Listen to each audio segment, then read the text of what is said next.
No cricket team is ever truly stable. As Ferris Bueller noted, life moves pretty fast. Compared to recent years, though, Australia's test lineup looks steady ahead of the Ashes. The top 5 is set, with one caveat, to be discussed, while the first-choice bowling attack is not just known, but getting into rhythm together for New South Wales. The narrow gap between these sturdy ends has become the plug hole where uncertainty swirls and gurgles. Right now, there are literally a dozen candidates who could round out the top 6 at the Gabba. 4 wicket-keepers could take the spot below. It is the mark of a domestic system where batsmen no longer dominate, where irresistible cases are no longer made. Potential is the spectre that haunts Australian batting. Hints of talent without tangible form, lurking in peripheral vision. Travis Head, a genius with the white ball and mediocre against red. Marcus Stoinis as a development project aged 28. The Marsh brothers are Perth's poltergeists, never exercised. Nick Maddinson, Moses Henriques, Hilton Cartwright have had more charity tests than the Sydney Cricket Ground. Curtis Patterson could be next. Daniel Hughes drew Steve Smith's attention with a first-grade knock. Jake Layman has the lineage, the left-hand stance, and a license to hit. Callum Ferguson and Glenn Maxwell spent years as the next big thing, only to be held back by those at the top. Any of the 12 could play the first test, but none due to an irrefutable body of work. Instead, it will likely be a shootout in the third Sheffield Shield round starting on Monday. This was the model for the frantic clean-out last year after South Africa demolished Australia in Hobart, but it needn't have been the case for the first game of a new season. If the 9 established players show where Australian selection has got things right, the undecided spots show where it goes wrong. Lack of domestic dominance leads to the obsession with potential selectors' hunch over tea leaves in the hope a middling Shield player can suddenly boss a higher level. This allows too much emphasis on personality and perception, so that players known and liked within the national setup get the benefit of hunches. Those less favoured are stamped with a big red X for life. Ed Cowan is an obvious example. As broadly reported, the Sydney opening batsman made the most Shield runs in the country across the last 3 seasons, topped the scoring last season while averaging nearly 74, and won the Steve Waugh Medal for New South Wales Player of the Year. The first game next season, he was out of the side. This was because New South Wales had to accommodate test players Smith and David Warner, and wanted to jam Maddinson, Hughes, Henriques and Patterson into the side. With 3 games to impress selectors, any of those 4 were seen as test candidates. The most telling part is that, with a vastly superior record to any, Cowan wasn't seen as a test candidate. In a sensible world, Cowan would have tuned up in case he was needed during the Ashes. This is the aforementioned caveat to Australia's top 5. There will be a close eye on young Matthew Renshaw.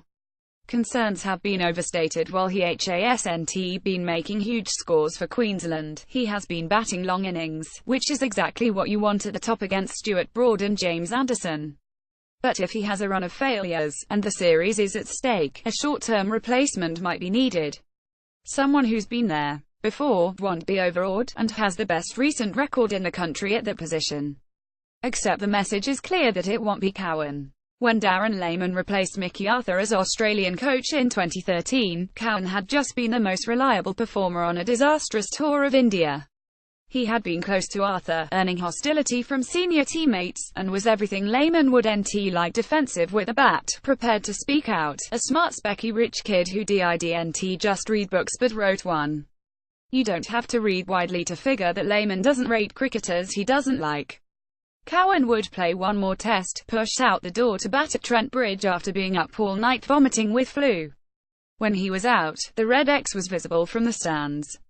Jake Layman has bolted into contention after impressive performances for South Australia. Photograph Michael Dodger Getty Images. Personal friction is also relevant to the question of number 6. If potential is a marker, Maxwell is the best natural striker of the ball in the country. You wouldn't think a player of such ability should be nurtured, but his captain and coach at times respond with frustration. Take the ludicrous internal discipline after a Maxwell press conference last year. Would you like to bat higher up the order for Victoria? Yes. Why don't you? I'm not the captain. This was deemed an act of disrespect to national teammate Matthew Wade, and Maxwell ran drinks for 3 Odis. It's a pattern of 1 step forward, 2 back, in making him an established international. A player picked in tests across 4 Asian tours, but never deemed good enough for one at home. In Ranchi this year, he made his breakthrough Test century, tailoring his game to the conditions and helping earn a draw that kept the series alive. That would have been the time for an arm around the shoulders, making the most of the achievement. That's it, you've cracked it. Now settle, focus, and know you'll be batting 6th this summer.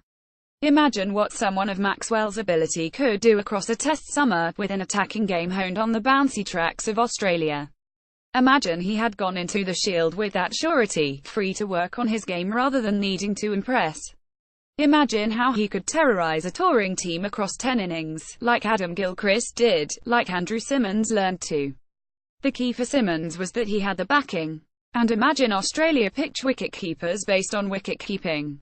Matthew Wade, Peter Neville, and Alex Carey are all being watched for runs, and none can make any of note. Cameron Bancroft is suddenly a contender, after carrying his bat for 76 and then making 86 in his 2 innings against the Blue Blood New South Wales attack. But no score will change his part-time status with the gloves. Instead, we'll have one more audition round.